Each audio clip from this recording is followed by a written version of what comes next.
So really all I'm asking is that we get an assessment. We've talked about who that should be.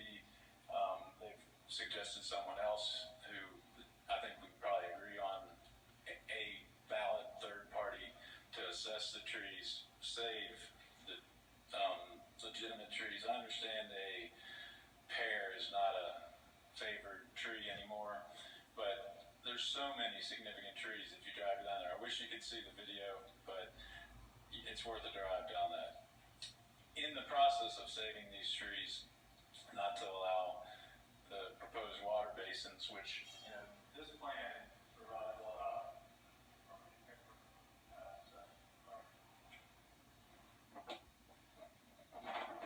This plan provides an awfully good amount of opportunity for green screen because there's already existing trees all here, and then you've got all this green space and you've got all this green space.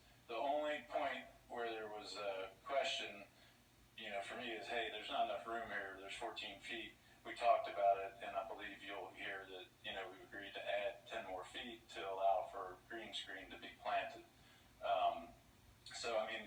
It's a golden opportunity. I don't want to forget Greendale Road because there's tons of trees here as well. This is, I'm told, a 20-foot perimeter, whereas this was only 14. So the belief is that you could save all those trees as well. Not all, most. So in a discussion with Mr. Query this morning, because I really didn't know this, one of the questions was, how do you make this happen? We've agreed in principle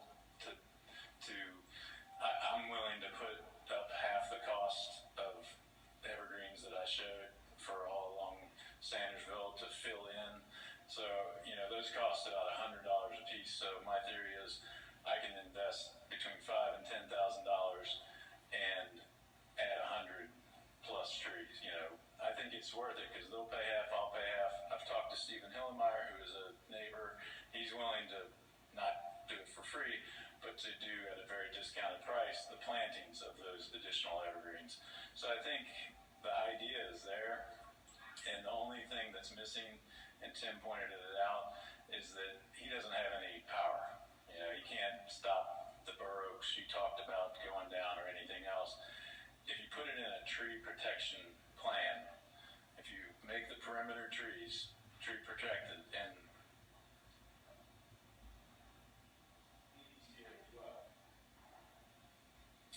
because Stephen Hillmeyer's planted a lot of trees there that are basically all great buffer, then everybody's working together. You all have some power over it as well. And, I think it's a great joint venture of the community, basically. And we end up with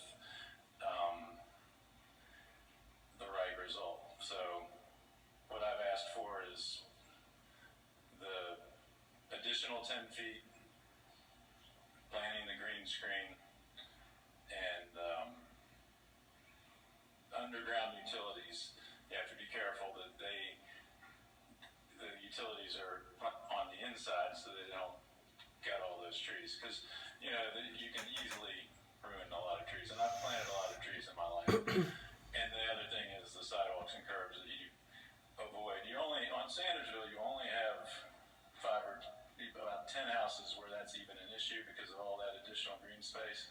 So that shouldn't be very hard. When you get that additional space, you keep everything inside. Because all I'm asking for is that at the end of the day, we all end up with that versus that. And that's my ask. The tree preservation plan, protection plan being probably the key one of it. And we've agreed on the rest. Thank you, Mr. Coffin. Any questions for Mr. Coffin?